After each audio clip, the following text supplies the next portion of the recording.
सो रहे थे तो कुछ खेत में काम कर रहे थे। इतने में ही आसमान से एक हेलीकॉप्टर की तेज धड़ धड़ धड़ धड़ आवाज गूंजने लगती है।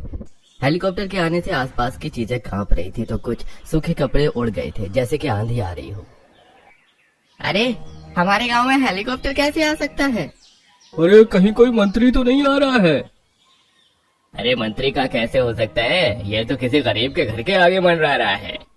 सब लोग काफी हैरान थे। इतने में वो हेलीकॉप्टर एक गरीब घर के सामने वाले खाली खेत में नीचे आता है और उसमें से दो बॉडीगार्ड जिनके हाथ में सामान थे और दो बॉडीगार्ड छाता लिए उतरते हैं। फिर उसमें से लड़का उतरता है जो छाते की छांव में होता है और तभी अंबिका बाहर आती है।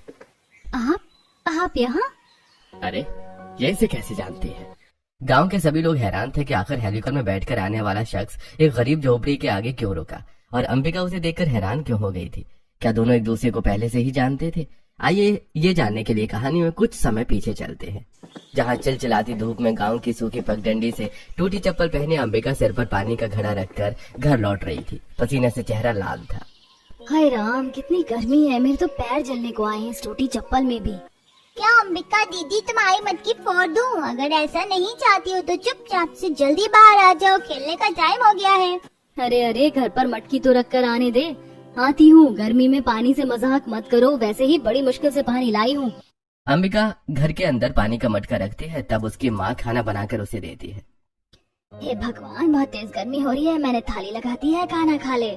नहीं माँ, अभी नहीं, मुझे 10-15 मिनट लगेंगे, रुको। अरे 10-15 मिनट क्यों लगेंगे? पहले तो रोटी खा ले, सुबह से धूप में पिस रही है। माँ अभी नहीं, पहले पिट्ठू जीतना है। आज मुन्ना की टीम की नाक में दम करना है, वरना मुझे चढ़ाता रहेगा। दीदी मैं भी चल रही हूँ। अंबिका अपनी छोटी बहन और मोहल्ले के बच्चों के साथ बाहर भागती है। 7 पत्थरों का पिट्ठू सजता है। गर्मी इतनी की जमीन तवी जैसी, लेकिन बच्चों का जोश आसमान पर था। अंबिका आज हार गई ना तो कल मेरी बकरी चरानी पड़ेगी, पूरे गांव वालों को बता दूंगा। अभी तो मैंने खेल शुरू किया है, तेरी तो दाल ही नहीं गलेगी। कौन सी बकरी, कैसे बकरी चराना? दीदी आज तो हरा ही दो इस बिंदु को। मोनिका, राजू, तुम भी देखते रहना कौन चीटिंग कर रहा है। अंबिका जोर से गेंद मारती है, पिट्ठू गिरता है, लेकिन गेंद सीधे पास खड़े हलवाई की लस्सी पर जा लगती है, जिससे लस्सी का जग हलवाई वाले के चेहरे पर छलक जाता है और उसे देखकर आसपास के गांव वाले और बच्चे तेज तेज हंसने लगते हैं। हवाई अंकल, आप तो लस्सी से गोरे हो गए हो। हाँ हाँ, धूप में काले जो हो गए थे। अरे बताओ अभी, बदमाश कहीं के। अंकल आप रात को भूत बनकर मत डराना, आपकी शक्ल ऐसी हो गई है। ये बच्चा भी ना बहुत शरारती है। अरे ओ चंचल टोली, मेरी लस्सी का कबाड़ा कर दिया, अब मेरे नुकसान को कौन पूरा करेगा? काका गुस्सा थूक दीजिए, गर्मी में लस्सी गई तो क्या, मैं आपके लिए ग्राहकों की लाइन लगा दूंगी। आसपास के लोग हंस पड़ते हैं। इतनी तेज गर्मी में भी अंबिका अपने घर से जोकर वाली ड्रेस पहनकर आ जाती है और लस्सी का गिलास लेकर नाचने लगती है। आओ आओ सभी लोग आओ, गर्मियों में ठंडी ठंडी लस्सी पियो। 40 के ग्लास पर छोटा लस्सी का ग्लास फ्री पाओ, आओ आओ। अंबिका जोकर के भेष में सबको हंसाकर हलवाई वाले की सारी लस्सी खत्म करवा देती है। वाह बेटिया, तू हमेशा की तरह अपनी समझदारी दिखाती है। अरे तूने मेरी सारी लस्सी खत्म करवा दी। पहले मेरी तरफ से एक लस्सी तेरे लिए और ये दूसरी लस्सी का गिलास तेरे घर वालों के लिए। अरे नहीं नहीं काका, इसकी कोई जरूरत नहीं है, मैंने तो दिल से ये सब किया। मुझे सब पता है, अब इनकार मत कर। चल तू भी अपनी गर्मी भगा ठंडी ठंडी लस्सी पीकर। शुक्रिया काका। तब अंबिका और उसकी बहन एक एक लस्सी का गिलास पकड़कर घर के अंदर जाते हैं। तब आसपास की पड़ोसन बात करती हैं। बताओ, ये लड़की अपने आसपास के लोगों को कितना हंसाती है, कितना खुश रखती है।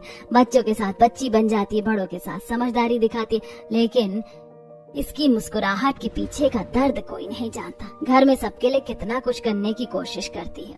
ये तो तुमने बिल्कुल ठीक कहा अंजना, ये लड़की जितनी चुलबुली है उतनी ही बहादुर भी है। घर के अंदर जाती हैं, तभी पिता रिक्शा चलाकर घर के बाहर छांव में खड़ा करता है और अपने बच्चों के साथ खाना खाता है। दीदी देखो, मैंने 4 जगह से कर दी आधी आधी ग्लास, ठीक है ना?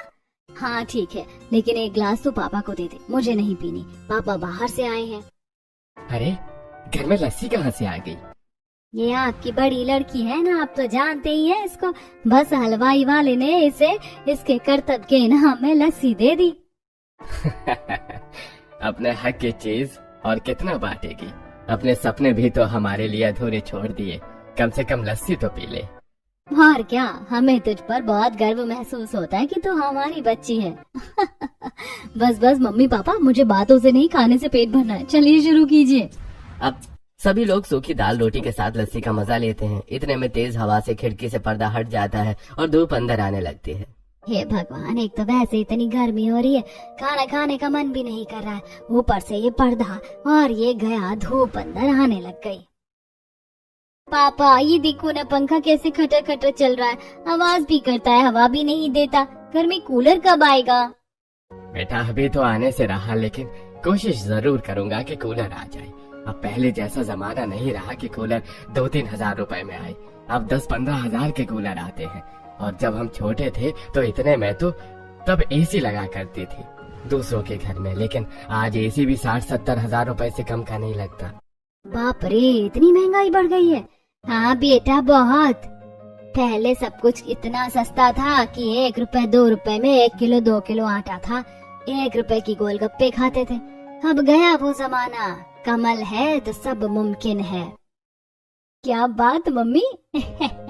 कुछ नहीं बेटा, वो मैं बिना टाइम मशीन के पुराने जमाने में पहुंच गई थी, जिससे आज का कोई ताल्लुक नहीं है।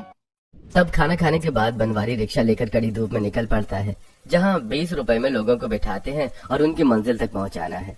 अंबिका भी अपने मालकिन ऋचा के घर पर काम करती है और झाड़ू पोछा करके शाम की चाय बनाकर घर वापस लौटती है। इतने में सुरीली सिलाई का कपड़ा लेकर पहुंच जाती है। अरे अंबिका बेटी, मेरी ये साड़ी अब मैं नहीं पहन पाती, तुम इसका कुछ अच्छा सा सूट बना दो मेरी बेटी और मेरा, और अच्छे से मोती और लटकन लगा देना, और जो आजकल शीशे वाले बॉर्डर चल रहे हैं वो भी। ठीक है आंटी, मैं कर तो दूंगी, लेकिन अभी मेरे पास पैसे नहीं है ये सब खरीदने के। अगर आप एडवांस 50 रुपए दे देती तो मैं बाजार से खरीद कर ले आती। बेटा मैं तुम्हारे घर की परेशानी अच्छे से समझती हूँ, तुम 50 नहीं 100 ले लो, वैसे भी तुम्हें बाद में सूट के 400 तो देने ही है, ये लो खरीद लेना। और हाँ, मेरा और मेरी बेटी का पुराना नाम तुम्हारी डायरी में लिखा हुआ है तो देख लेना। ठीक है आंटी जी। पड़ोसन सुरीली चली जाती है। अच्छा हुआ बाजार से सामान लाने पर 50 रुपए बचेंगे। अब इससे मैं दाल चावल खरीद लूंगी ताकि घर में कल हम सब खिचड़ी खाएं, वैसे भी गर्मी है। हाँ ये तूने बिल्कुल ठीक कहा। दीदी आपको पता है ना, इस बार मेरी 12वीं की परीक्षा हो जाएगी तो मुझे कोर्स करना है और उसके पैसे भी जमा करने हैं। मैं टीचर बनना चाहती हूँ दीदी, उसकी फीस। तू चिंता मत कर, मैं किसी न किसी तरीके से 1 लाख रुपए की फीस जमा कर दूंगी और फिर तेरी स्कॉलरशिप आ जाएगी। उसके बाद तो अच्छे से अपनी टीचर बनने की तैयारी करना। मेरी बच्ची, तूने हम सब के सपने पूरे करने के लिए, हमें देखने के लिए अपने सपनों को कुर्बान कर दिया क्यों? अरे माँ, क्या आप भी वही सब बातें लेकर बैठ जाती हैं? मैं सिलाई कर लेती हूँ, उसके बाद शाम को बाजार भी जाना है। तब अंबिका कटिंग करके कपड़े सिलने लगती है। गर्मी में कपड़े सिलते सिलते उसके चेहरे पर भी पसीना आ जाता है।